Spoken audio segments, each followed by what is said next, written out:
Så er jeg ankommet i Amsterdam til min high roller værelse her.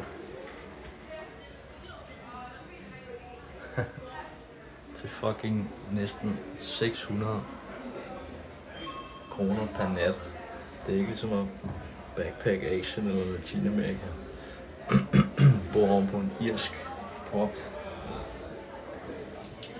Midt på, jeg tror det er Partygaden. Der står i hvert fald lapdance der, så det er tirsdag, og Bitcoin-konferencen er torsdag og fredag. Men jeg starter her. Men det er meget godt. Det er ligesom i Japan, det er rimelig god standard og godt badeværelse og sådan noget. Så ses.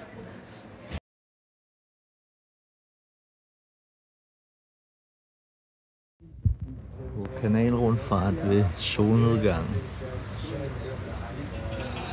En meget, meget pessimistisk chauffør, eller hvad det hedder. Jeg er allergisk over for at blive filmet.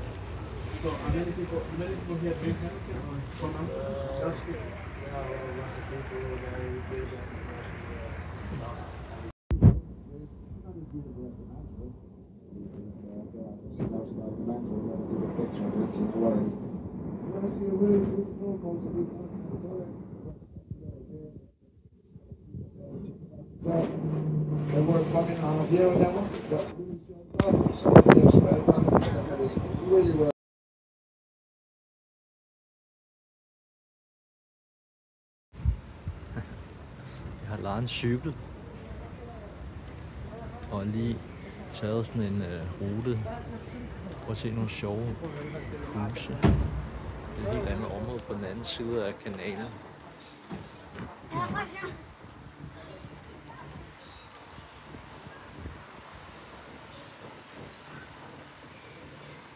Så har de sådan en båd, der sejler, der er gratis hver 5. minut. Så sejler man over, så kører folk ind med deres cykler. Jeg er på vej til konferencen starter i morgen, men jeg så der var et lead op i dag kl. 5, og den er vist halv 5. Så jeg har lavet den her cykel, så jeg kan finde det.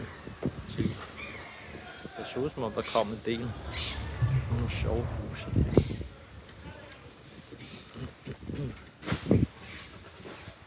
I går var det varmt, ret varmt.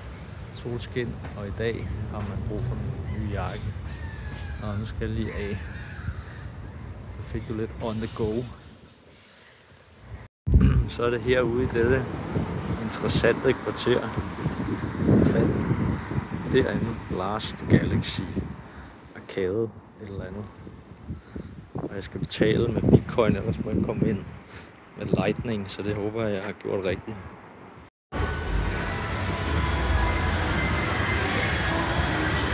Så er der Old School Arcade.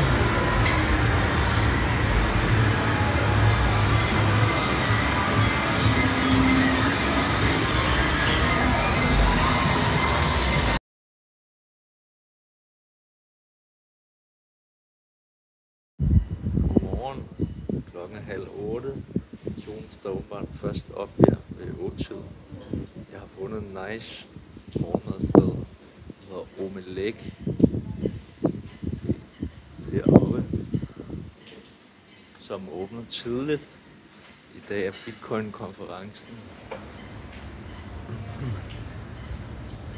Så jeg kan starte med at spise en stor, lækker morgenmad her. Og så taler de spansk derinde, så jeg kan øve min spansk. Lad os se, om jeg får timet det til solopgangen, som jeg har planlagt min cykeltur.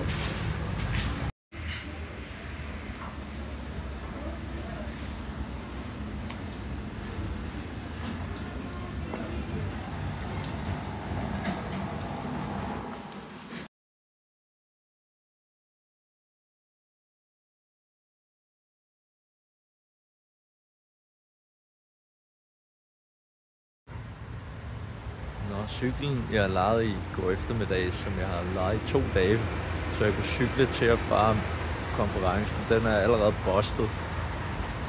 Så den er totalt flad. Så nu må jeg gå resten af vejen. Men så kan jeg lige dele. For det første så kører de som sindssygt her. Det er endnu værre end i Danmark, mand. Cykelstierne, det går på samme side af vejen, går det i begge retninger og krydser, og folk de respekterer overhovedet ikke, hvad skal man sige, den ene eller den anden vej. Det er rent kaos. Men i går til det der meetup, så ret fascinerende, at jeg har lige bestilt den her seed signer. Det må du slå op, hvis du ikke kender noget til Bitcoin. Og jeg havde lige fået den til at virke derhjemme, inden jeg stak af. Og så den første, jeg sætter mig ved den der arkade, var ham, der har opfundet seed-signeren. Han er fra USA kommet for, at han skal lave et oplæg. Super flink fyr med en meget interessant baggrund. Så det er det her Vesterpark dernede af, hvor det bliver holdt konferencen. Jeg tror, jeg kan nå det, selvom min cykel er bustet. Vi er i god tid. Men seed-signer en god do-it-yourself måde at kunne lave sin egen seeds på. Og det har noget at gøre med, hvordan man opbevarer sin bitcoin, gør det så sikkert som muligt. Super flink fyr med en meget interessant baggrund. Han har været politimand i 15 år. Og arbejdet med det, der hedder Digital Forensics, så digitale. Jeg kan ikke huske, hvad forensic hedder på dansk. Men og så med børneporno. Så han har også tydeligvis, kunne jeg fornemme, med det samme, og vi snakkede lidt om det, noget posttraumatisk stress af det, og derfor han stoppede for nogle år siden. Men flink fyr og sjovt at sidde siden ham og snakke med ham om det. Vi snakkede lidt om Epstein også og sådan noget. Han mener for eksempel, at Epstein nok var en CIA-agent, eller i hvert fald en eller anden form for intelligence officer, hvilket jeg finder meget plausibelt med det, jeg ved. Nå, jeg skal snart over på den anden side. Vi ses.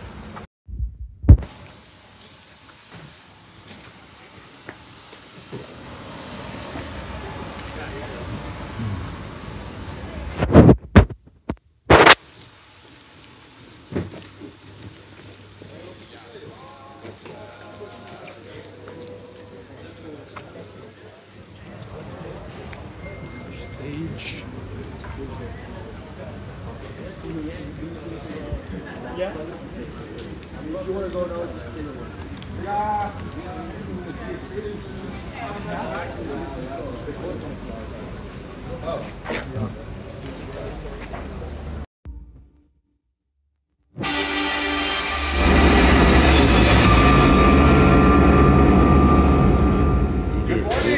Good morning.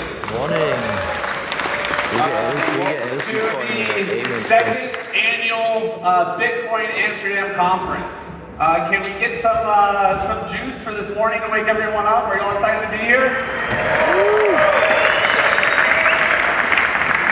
Cool. So since the last time we were in Amsterdam,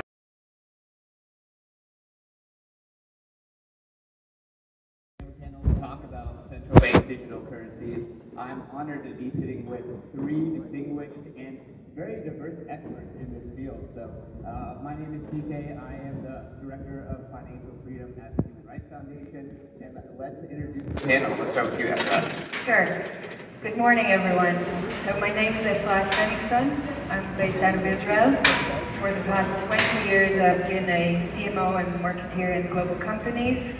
And I've transitioned to become an independent journalist when COVID started, and I started seeing a lot of the lies of big pharma, media, government. And because of the media, I decided to try and narrow that gap and try to bring balance to where censorship exists. And that pathway led me to the different lies about fiat system and central banking. And the path from there was quite easy to get to Bitcoin. And so I was red pilled first, then orange pilled, and now I'm here.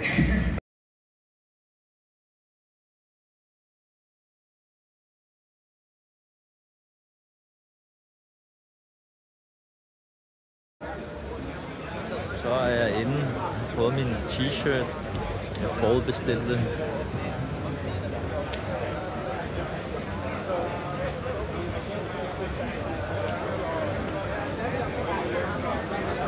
Og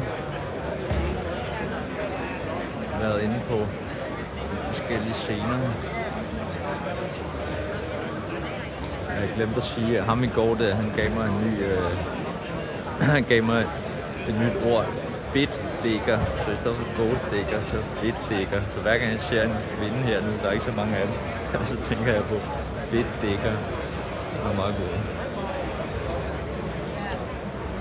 Det er et meget hyggeligt sted bag i.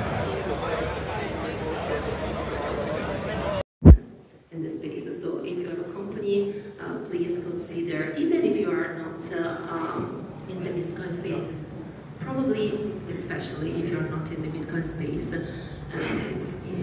think about your future and the future of your company. It's a great insurance for that.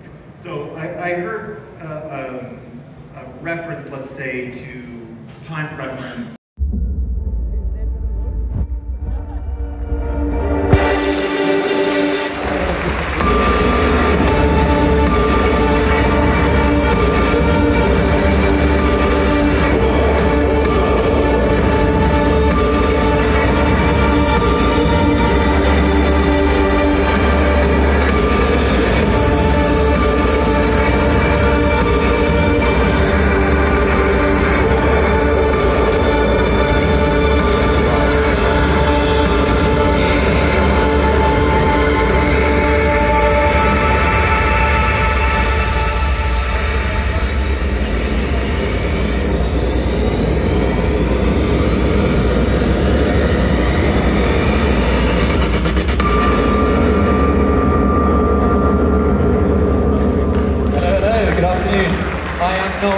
Edward Snowden, just in case you're wondering.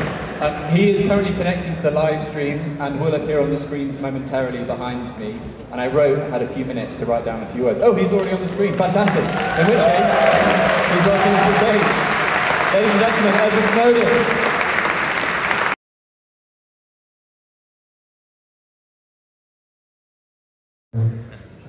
All right.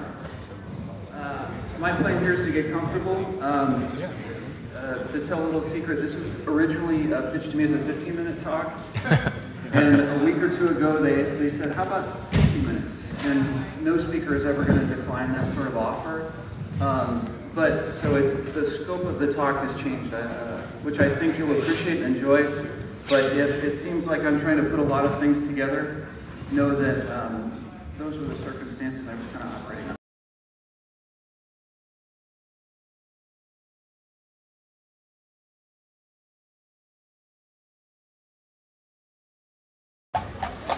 Sidste dag i Amsterdam, på vej til middag med Mr. Seategner, og jeg har Hollands politi foran mig. Ordentlige heste, det der.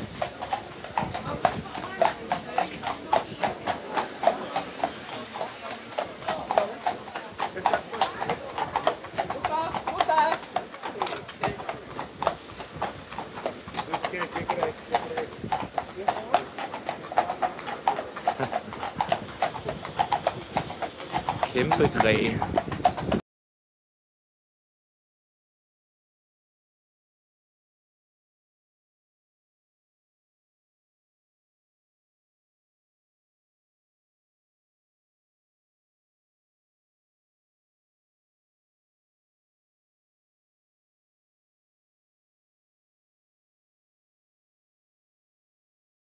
Why? 'Cause fuck 'em, that's why.